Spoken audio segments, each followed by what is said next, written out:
The key of the whole system is the thunderstorm generator.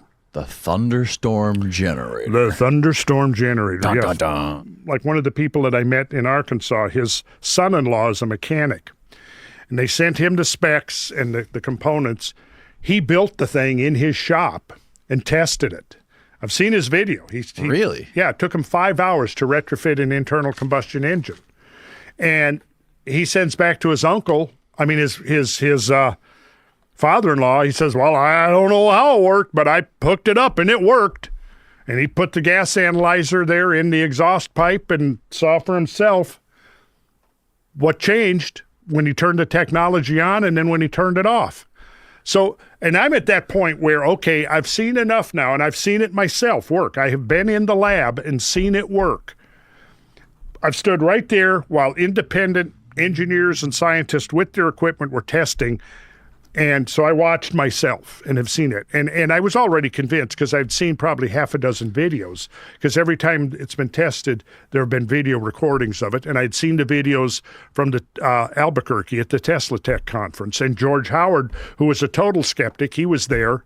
And he came away, oh, well. So there's a video of him getting down. You've got they're running a generator without the technology, and they had to move it outside because the fumes were so strong, right? Coming out of the exhaust fumes were coming out of the exhaust pipe were so strong. They had to move the thing outside onto the loading dock, right?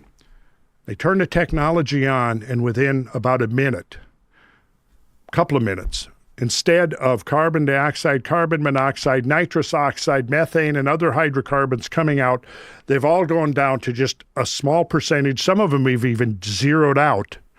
And what's coming out is like 20% oxygen. Optimum atmospheric levels of oxygen that you would be breathing in a pristine, unpolluted, natural environment. And that's what's coming out of the exhaust. This is 20% oxygen in here right now, right? Probably not that much inside here. But if you were out in, as George Lush put it, in a pristine alpine meadow with unpolluted air, and you're breathing that's what's coming out of the exhaust. Wow. So this is Gary Ling. He's in London, and he's been overseeing the build out of the big industrial. Now this is a couple of years ago where they were still testing like backyard scale of things. So he's got this in his backyard. They've built the thing. They've hooked it up to a Honda generator, and I'm going to fast forward through some of it, but he gives a good explanation of what's going on. Let's see if I can. Okay, so he's pointing to the gas analyzer here. Okay. And they're going to hook up, they're going to take the probe from the analyzer, and they're going to put it, the exhaust pipe is down here, and they're going to feed it into the exhaust pipe. Okay. I think this is the guy who has built it according to Malcolm's specifications. Yeah, so he's now going to uncover. So you see the generator there. And, okay, so I'm going to pause it right here for a second. Okay, so this is the ionizer. So they feed air into the top.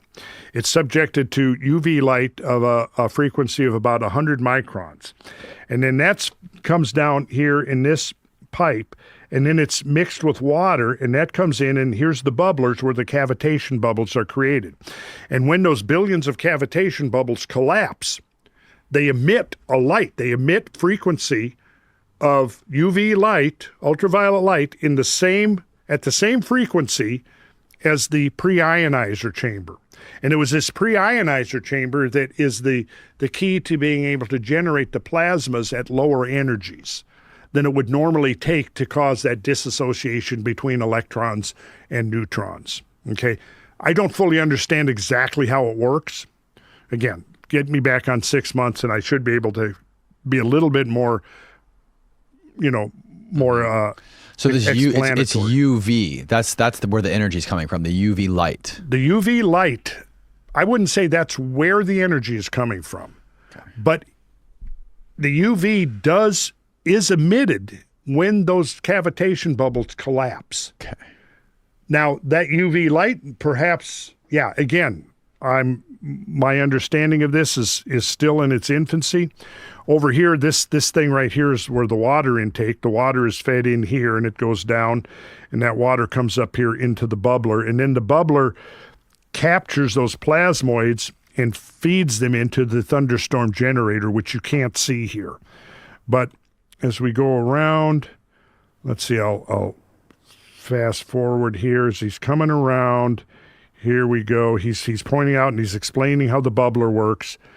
And then he's coming around. Yes. So here he's talking. He says, this is the center of the whole system. This is your thunderstorm generator right here. Okay. And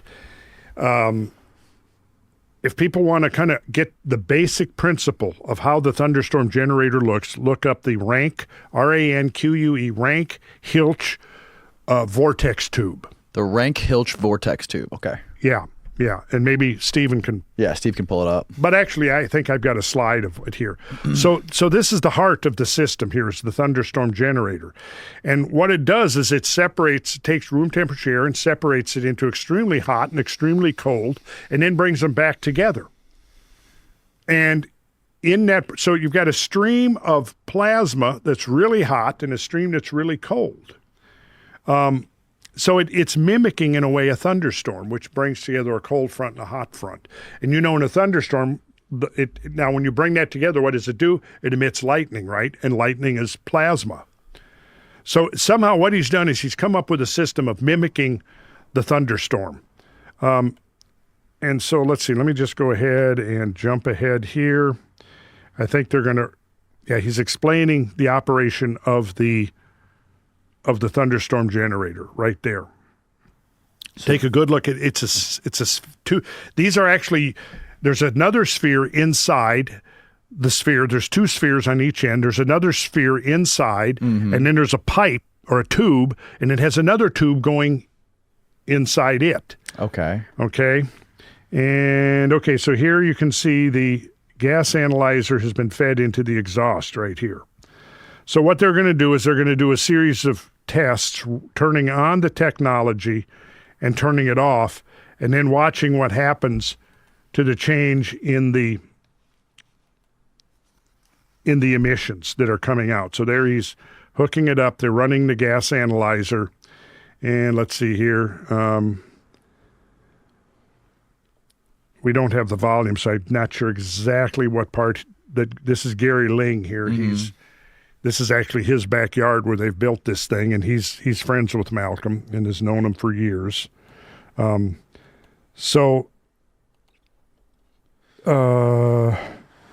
probably skipped over, but they've got... So the exhaust coming out of that thing is 20% oxygen. That could be 19, could be 20. The highest I've seen is 20.9%. So is that the main reason people would want to use this, is to lower carbon emissions and to decrease like pollution and things like that? Or are there any other that would be benefits of using this technology? One of the main reasons. Okay, look at here.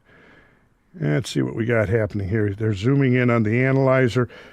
Let's see. So he's turning the let's see, what do we got? Did he just turn the technology on? Oh, he just turned the technology off. So you can see this is carbon monoxide right here, CO. Let me back up just a little bit.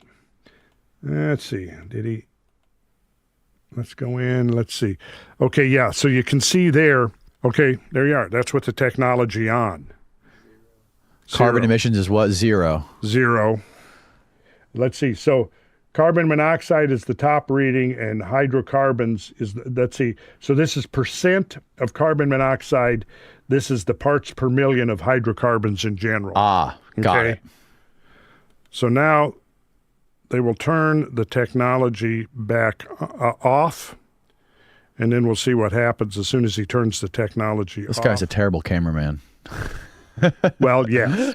But, yes, that's why we had professionals out at the Tesla Tech. Come on here, let's just fast forward a little bit here. Okay, so now he's presumably going to turn it off. It's been a couple of months since I've watched this. Okay, he just turned it off.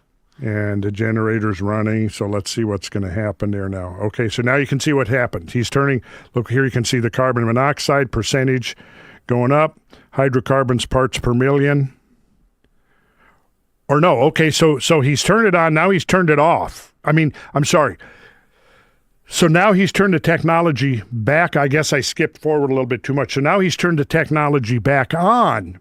So what we're seeing is that those numbers are going down. You see that? Okay. See it?